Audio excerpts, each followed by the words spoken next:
Mira, ahora, perdón. Deja que hicimos esta cosa.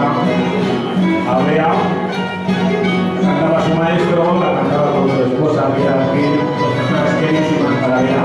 Se la dedicamos a ella, pero se la tenemos que dedicar obligatoriamente también a Piedad hacia aquí. Que nos acompañe y es un honor que esté aquí.